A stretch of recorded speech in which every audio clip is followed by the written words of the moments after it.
ನಮಸ್ಕಾರ, ನೆಕ್ಸ್ಟ್ ನ್ಯೂಸ್ಗೆ ಸ್ವಾಗತ. ನಾನು ಪ್ರೀತಿಕಾ ಬಂಗೇರ. ಕಳೆದ ವರ್ಷ ಹೈಕಮಾಂಡ್ ಮಟ್ಟದಲ್ಲಿ ನಡೆದ ಒಪ್ಪಂದದಂತೆ 2.5 ವರ್ಷಗಳ ನಂತರ ಸಿಎಂ ಸ್ಥಾನವನ್ನ ಡಿಸಿಎಂ ಡಿಕೆ ಶಿವಕುಮಾರ್ ಅವರಿಗೆ ಹಸ್ತಾಂತರಿಸುವಂತೆ ಹಿರಿಯ ಮುಖಂಡ ಮಾಜಿ ಸಚಿವ ಪಿಜಿಆರ್ ಸಿಂಧ್ಯಾ ಮುಖ್ಯಮಂತ್ರಿ ಸಿದ್ದರಾಮಯ್ಯ ಅವರಿಗೆ ಸಲಹೆಯನ್ನ ನೀಡಿದ್ದಾರೆ. ಕಾಂಗ್ರೆಸ್ ಮುಖಂಡ ವಿಎಸ್ ಉಗ್ರಪ್ಪ ಅವರ ಸಮರ್ಥ ಜನನಾಯಕ ಪುಸ್ತಕ ಬಿಡುಗಡೆ ಮಾಡಿ ಮಾತನಾಡಿದ ಅವರು, ಸಿದ್ದರಾಮಯ್ಯ ಹಾಗೂ ಡಿಕೆಶಿ ನಡುವೆ ಅದೇನೋ ಮಾತುಕತೆ ಒಪ್ಪಂದ ಆಗಿದೆಯೋ ಗೊತ್ತಿಲ್ಲ. ಆಗಿದ್ರೆ ಅದರಂತೆ ನೀವು ನಡೆದುಕೊಳ್ಳಿ, ಅದು ನಿಮಗೆ ಬಿಟ್ಟಿತ್ತು. ಆದರೆ ನಿಮ್ಮ ರಾಜೀನಾಮೆ ಕೇಳುವ ಇವರೆಲ್ಲರೂ ಯಾರು? ಗಾಜಿನ ಮನೆಯಲ್ಲಿ ಕುಳಿತು ಕಲ್ಲು ಹೊಡೆಯುವವರು, ಅದರಲ್ಲೂ ಸೋಷಿಯಲ್ ಮೀಡಿಯಾದಲ್ಲಿ ಏನು ಕಮೆಂಟ್ ಮಾಡ್ತಾರೆ? ಸಿದ್ದರಾಮಯ್ಯ ಅವರೇ, ಧೈರ್ಯವಾಗಿ ಮುನ್ನುಗ್ಗಿ. ನೀವು ತಪ್ಪು ಮಾಡಿಲ್ಲ.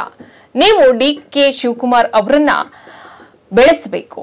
ಅವರಿಗೆ ಇನ್ನು 25 ವರ್ಷದ ರಾಜಕಾರಣ ಇದೆ. ಸಿದ್ದರಾಮಯ್ಯ ಅವರು ಮನಸ್ಸು ಮಾಡಬೇಕು ಎಂದಿದ್ದಾರೆ. ಹೆಚ್ಚಿನ ಅಪ್ಡೇಟ್ಗಾಗಿ ನೋಡ್ತಾ ಇರಿ ನೆಕ್ಸ್ಟ್ ನ್ಯೂಸ್ ಕನ್ನಡ. ವಂದನೆಗಳು.